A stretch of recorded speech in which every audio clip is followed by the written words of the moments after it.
ನಮಸ್ತೆ ಎಲ್ರಿಗೂ, ಇದು ಒನ್ ಇಂಡಿಯಾ ಕನ್ನಡ. ನಾನು ಪ್ರತಿಮಾ.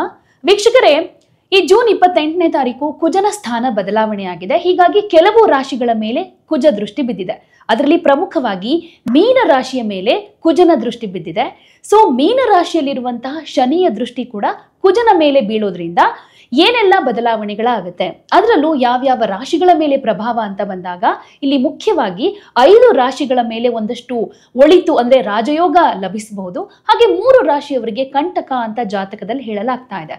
ಸೊ ಯಾವ ರೀತಿ ಕಂಟಕ, ಯಾವ ರೀತಿ ರಾಜಯೋಗ, ಶುಭ ಅಶುಭ ಫಲಗಳು ಯಾವ ರೀತಿಯಾಗಿರುತ್ತೆ, ಜೊತೆಗೆ ಸಮಸ್ಯೆಗಳು ಅಂದಾಗ ಪರಿಹಾರ ಏನಿರುತ್ತೆ, ಇದೆಲ್ಲದರ ಬಗ್ಗೆ ತಿಳಿಸ್ಕೊಡೋದಕ್ಕೆ ನಮ್ಮ ಜೊತೆ ಇದ್ದಾರೆ ಖ್ಯಾತ ಜ್ಯೋತಿಷಿಗಳು, ಪ್ರತ್ಯಂಗಿರಾ ದೇವಿಯ ಆರಾಧಕರು, ಭಾರತೀಯ ಸಂಪ್ರದಾಯ ಟ್ರಸ್ಟ್ನ ಅಧ್ಯಕ್ಷರಾಗಿರೋ ಡಾಕ್ಟರ್ ಮಹರ್ಷಿ ಗುರುಗಳು. ಗುರುಗಳೇ ನಮಸ್ತೆ, ಕಾರ್ಯಕ್ರಮಕ್ಕೆ ಸ್ವಾಗತ. ನಮಸ್ತೆ ಅಮ್ಮ, ಎಲ್ಲರಿಗೂ ಸಹ ನಮಸ್ಕಾರಗಳು. ಗುರುಗಳೇ, ಕಳೆದ ಸಂಚಿಕೆಯಲ್ಲಿ ಕುಜನ ಒಂದಷ್ಟು ಪ್ರಭಾವಗಳ ಬಗ್ಗೆ ಮಾತಾಡಿದ್ವಿ. ಅದರಲ್ಲೂ ಸ್ಥಾನ ಬದಲಾವಣೆ ಆಗ್ತಾ ಇದೆ, ಒಂದಷ್ಟು ರಾಶಿಗಳ ಮೇಲೆ ಅದರ ದೃಷ್ಟಿ ಬೀಳ್ತಾ ಇದೆ ಅಂತ. ಈಗ ಮೀನ ರಾಶಿಯಲ್ಲಿ ಆಲ್ರೆಡಿ 7.5 ನಡೀತಾ ಇದೆ, ಶನಿಯ ಪ್ರಭಾವ ಒಂದಷ್ಟಿದೆ.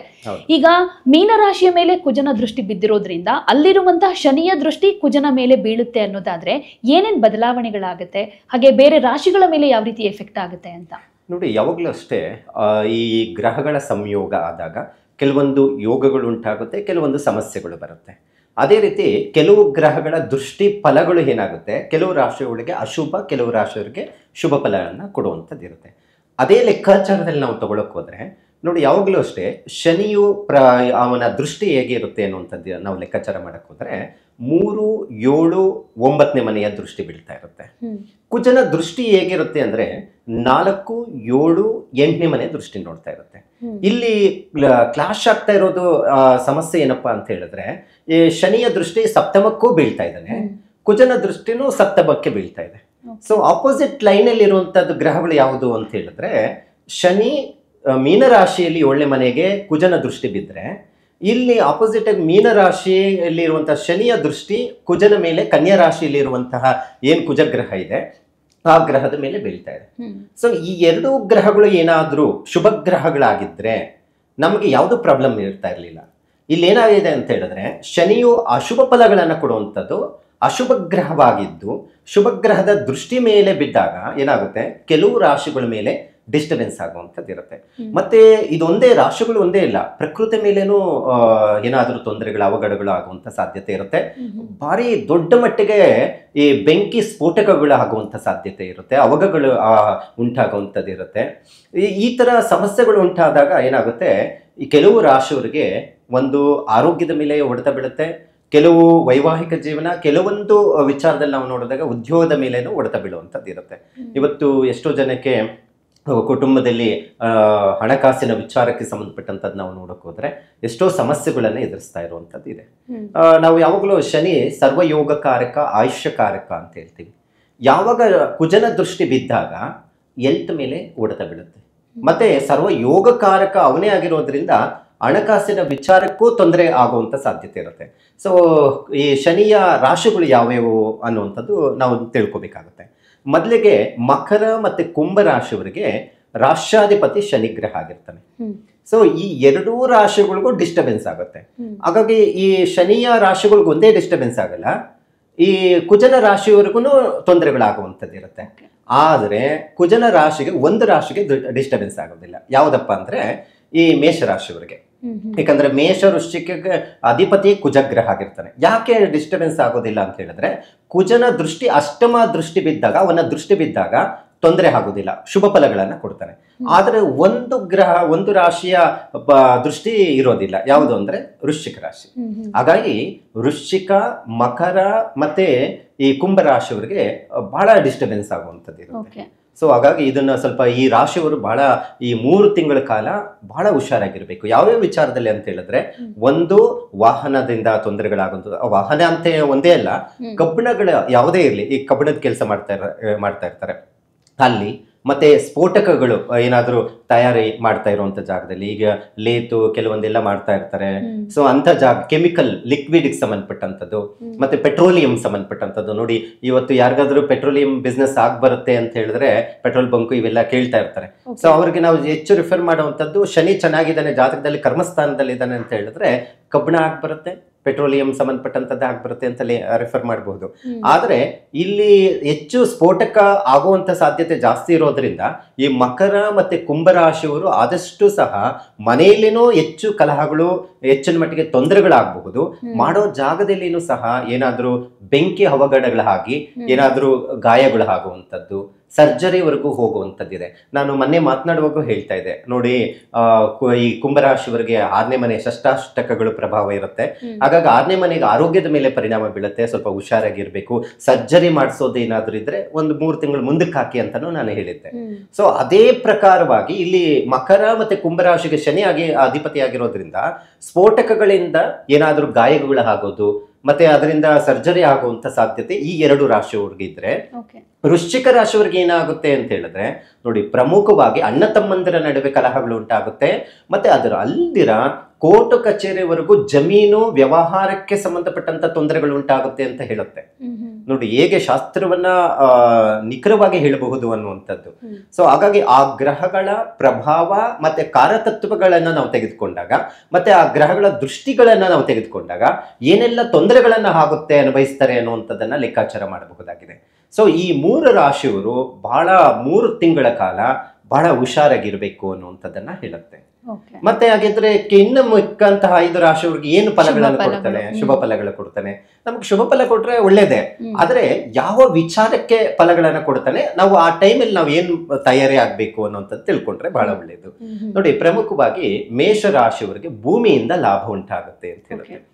ಅವರಿಗೆ ಈಗಾಗಲೇ ಜಮೀನು ತಗೋಬೇಕು, ಖರೀದಿ ಮಾಡಬೇಕು ಅನ್ನೋಂಥವ್ರಿಗೆ, ಮತ್ತೆ ಏನಾದರೂ ಹೊಸದಾಗಿ ಜಮೀನ್ ಮೇಲೆ ಇನ್ವೆಸ್ಟ್ಮೆಂಟ್ ಮಾಡಬೇಕು ಅನ್ನುವಂಥದ್ದು, ಹೈನುಗಾರಿಕೆ. ನೋಡಿ, ಹೈನುಗಾರಿಕೆ ಈ ವ್ಯವಸಾಯ ಅಥವಾ ಈ ಹಸುಗಳು ಸಾಕಾಣಿಕೆ, ಕೋಳಿ ಫಾರಂ ಇಂಥದ್ದೆಲ್ಲ ಮಾಡ್ತಾ ಇರ್ತಾರೆ.